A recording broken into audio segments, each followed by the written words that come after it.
everybody, and welcome to the very first episode of On The Money, brought to you by askpaul.ie. Very excited to have David McWilliams in here with me today. David, as everybody knows, is probably one of Ireland's best economists and has got it right a couple of times in the past. We're going to grill David on all things relating to the Irish commercial scene, the Irish property scene, what's in store for first-time buyers, and we're going to touch on that big B word, David, which is obviously Brexit. David, thanks very much for joining me. It's an absolute pleasure. Likewise, my pleasure. We're just going to dive straight into this one question that I get asked all the time on the Ask Paul Facebook page, and it's a lot about first-time buyers asking me, do they think that the property market's going to crash like it did before? Is it the right time, wrong time? And as much as I think I might know the answer, I'm delighted to have you here today to give them the answer. Well, look, so just because you're right once on these things doesn't mean you're always right on these things. But it's a serious question, and it's the biggest economic financial decision a person's likely to take in their whole life, a couple are likely to take. And on it hinges all sorts of other issues. Mm-hmm. And we know when that decision goes badly, that lots of other things can go pear-shaped. So it's a very serious question. My own sense, looking at the data, looking at the demographics, looking at the banking system, which was the problem last time, I don't see the sort of crash that we saw 10 years ago on the horizon. And the reason is very simple. Crashes come through fragility, when the system is fragile, when the individual balance sheet is fragile. Fragility comes from two sides. One is your ability to earn an income, but the other is the amount of debt you have. Yes. Now, in 2008, the amount of debt people had went through the roof, as we know, and obviously their ability to make an income was related to that. Yeah. Once the debt collapsed, the demand in the economy collapsed, the job goes, you have no income, so you get squeezed on both sides. Can I see that going forward in Ireland? No, because A, the debt isn't there in the same way, and B, I believe that the income stream in Ireland, i.e. employment opportunities, demand in the economy, is quite robust, and I think it will remain robust for quite some time. Right. So the slowdown that we've seen then in the house price, I think that scared people. I think that's a natural fruition that we just had the peak. It will slow down, but it's not going to have much of an impact. People, would that be fair? you know, in fairness, as Warren Buffett says, in my family we like hamburgers when they're cheap, right? Yes. He was trying to explain. So when house prices slow down, that's when people should become a little bit more confident. Yes. I don't believe it is the signal for any great downturn. However, it still doesn't mean that houses are affordable. They're not. Yeah. So you have this strange situation where we need houses in Ireland to start flatlining. Yes. Okay? And maybe the supply that's coming on stream will ensure that. But in terms of a peak to trough fall like we had the last time, no, it's not going to happen. I think probably the other thing you might agree with this is that we just need more houses. We need much more houses. Because the supply and demand isn't we exactly need about matched as 30, normal. 40,000 houses a year. And the major problem, Paul, I believe, is not that the construction industry can't deliver, but that there is a massive logjam in the planning system, largely driven by people who already have houses. Yeah. I call it bananaism, Yeah. which is banana means build absolutely nothing anywhere near anything, right? If you imagine, that's what's going on.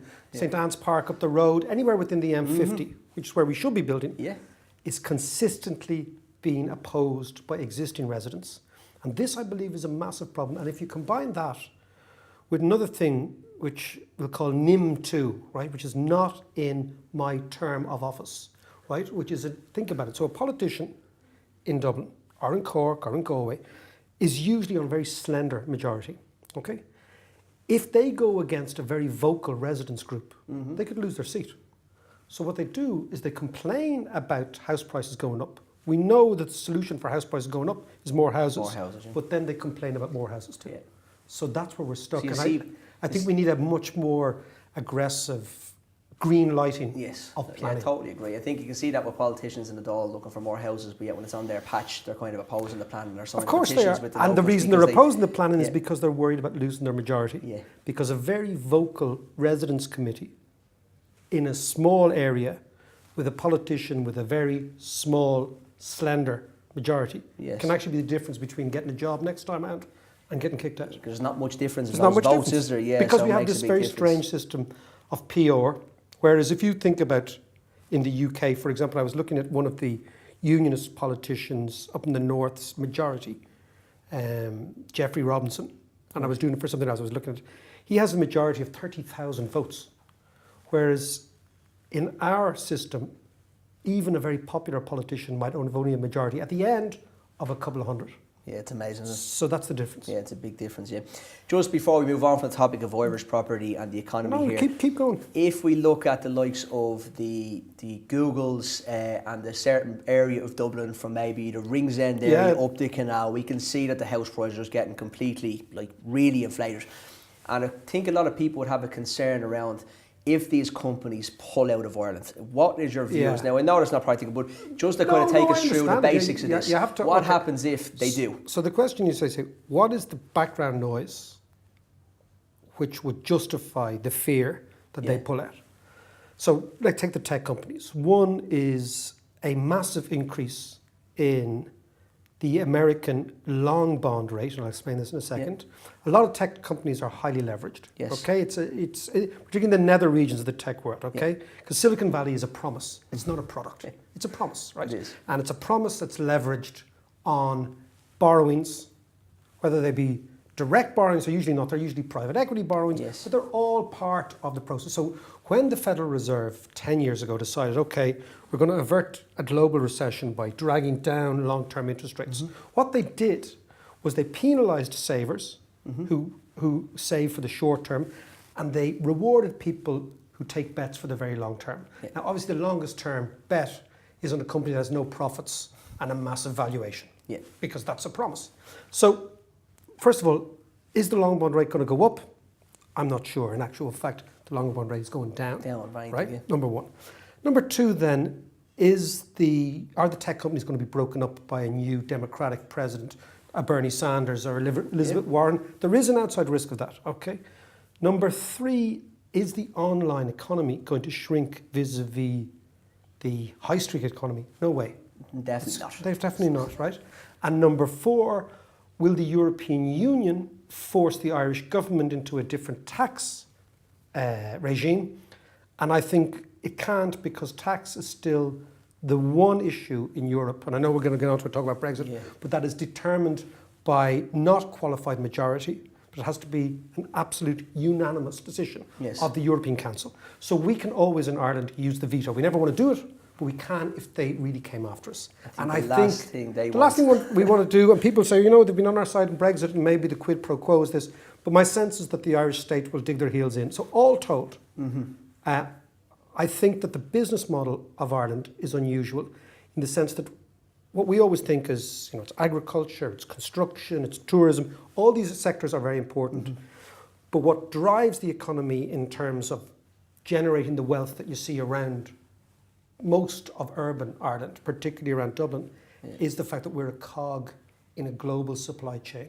And that cog is that Silicon Valley neck of the woods, or Silicon Docks, or whatever you want to call it. I don't think it's going anywhere.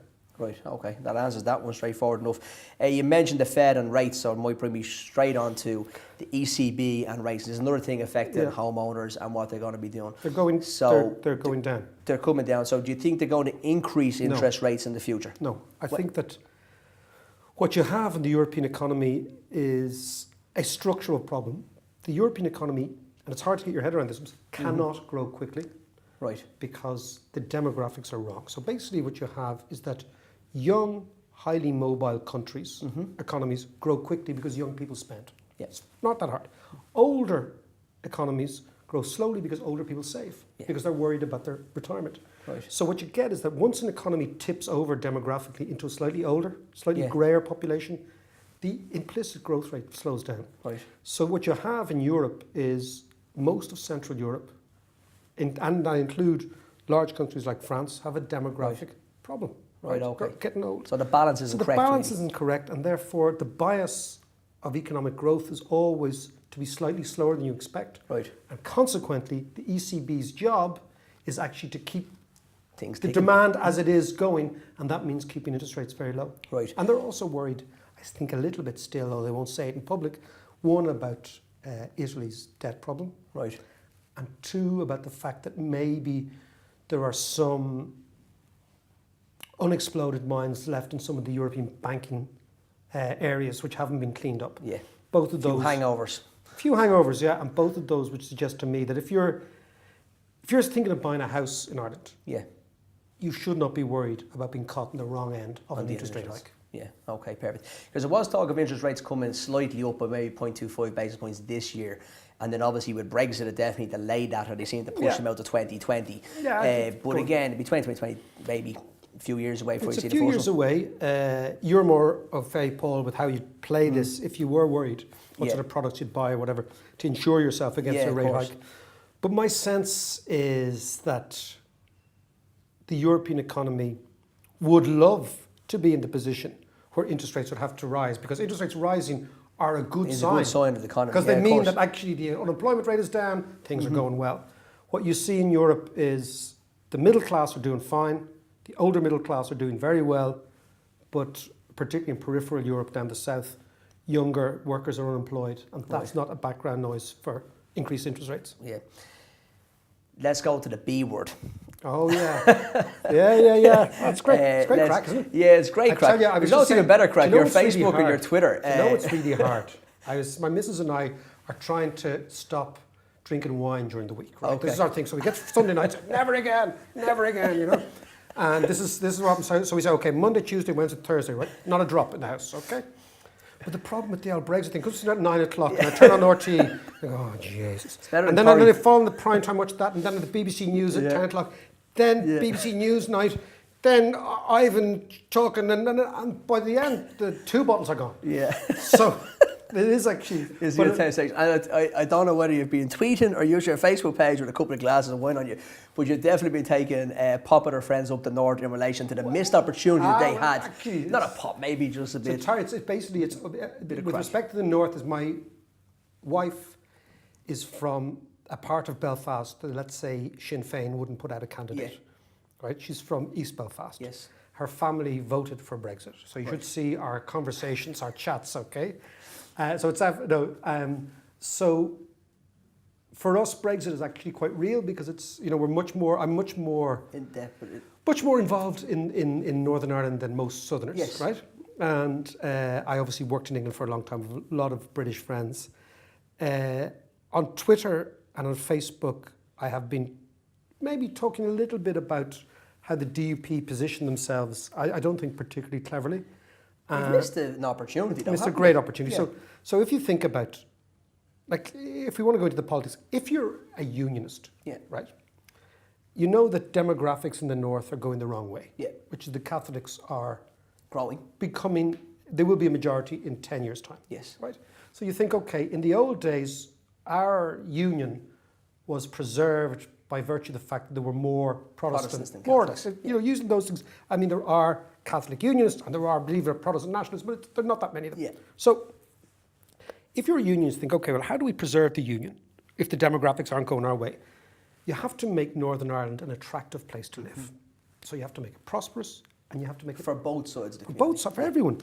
And you have to make it tolerant. So you want the stuff we have, the LGBT stuff, the liberal stuff, marriage equality, all that stuff that younger people want, right? Then Northern Ireland becomes, why don't we stay here? Because, you know, let's not upset it. No hassle, la la la. So if you're a unionist, you're thinking, okay, let's think 10 years ahead. The problem with the DUP, and the unionists need, and again, I speak as somebody who's married into that tribe, they needed a clerk. F.W. de Klerk, the Afrikaner, came in and said, okay, this can't, it wasn't that white South Africa was about to collapse, but he could figure out in 20 years' time it'll collapse. So let's do a deal now. And the deal that white South Africans got, think about it, they protected their land, they protected all their property, everything. So they got the deal from Mandela that they really wanted. Had they waited 20 years, they'd have got nothing. Different situation. They'd have got nothing. Zuma, if you think about South Africa, would have destroyed them. So my sense is that it's more out of affection and love that I'm writing these tweets about the North, which is that the DUP need to lead their people out of a cul-de-sac. And I believe that the great opportunity was to take what was on the table, which was a halfway house, this special economic zone. And the interesting thing is, they might get their customs union now, but that means they're the same as the rest of the UK, so they don't have anything special. Special economic zone, they'll probably grow as quickly as we've done. Okay, just to put it into context, partition, interestingly, has been an economic disaster for everybody. If you look at partition, and we're celebrating the War of Independence and all that good stuff and whatever now, right? In 1921, when this country was partitioned, 80% of the industrial production of the country came from 3 counties around Belfast. Okay, think about that. Yeah, it's amazing. Amazing, right? It was by far the richest part. It was by far the most productive, most innovative for the country, etc. Right? Now, southern exports per head vis-a-vis northern exports, just take that as an example, are now 23 times higher. So the northern economy since partition has collapsed. Think about it in GDP per head. Southern GDP per head is 38,000 euros. Yeah. Northern GDP per head is 24,000. So partition has been a disaster for everyone in the north. And as a consequence of that, they need to come up with another model. They can't just sit up there, take money from London, employ lots of people in the public service and think that this is a progressive option for people. It's not. So again, I think that Brexit has kind of done a lot of things, but one of them is exposed the fact that unionist politicians need to have more vision. Yeah. On the Brexit thing again, I remember doing the notes for this interview last week, and it was supposed to happen, and it wasn't going to happen, Brexit. Yeah. And I was wondering, is that being kicked down the road? So what is? Do you think there's another election in it? Do you think it's going to get voted down time and time again? God almighty. I know it's a million dollar question. You'd be in Egypt to go on live TV or live and say, I know what's going to happen here. Yeah. Look, it looks as if there is the potential deal with Labour and the Tories involving a customs union, which splits the Tory party. Theresa May has obviously chosen her deal over Tory unity, which is a big, big deal. I mean, the interesting thing is now the person who's running the Tory party is Leo Varadkar. Yeah. This is the interesting thing. Yeah, it's very good, actually. Yeah. You know, no Irish politician since Parnell has been as powerful, in Westminster, right? But if we think that Corbyn can do a deal with May, we could, by the end of this week, see the shape of something that looks like a customs union. Now, the Brexiteers will go mad at this, right? But maybe May realises that she has to isolate them because she can't win without the Labour Party. Then you look forward and you see what could happen. Then it's conceivable the Brits could be out of the European Union at the end of May. Yeah. But within a customs union, and the customs union could last for as long as the withdrawal agreement becomes the basis for negotiation. That could go on for years. Yeah. So for us, it's actually quite a good result. Yeah, okay. Interesting times ahead, I suppose. I think everyone would agree, and it is like watching a sitcom some stages, but like I said, we see what happens. Have you been watching Alan Partridge? I have, yeah. Isn't it great? It's just the black and no, but Partridge reminds me. He reminds me because when I worked in England and I worked in finance in England, there were a lot of those kind of what I would call golf club revolutionaries in their blazers, you know, who were very anti-European and anti-French. Partridge is just them. Yeah, like he's in terms of timing of the series, it's just you're looking at it. I kind of look at it through my. Go on. Yeah, and I think I seen was it the Wolf Towers who said that he's done more for them, and that one interview that any other TV station has. But the interesting thing about Brexit, I tell you, Paul, I take a very different view to most people.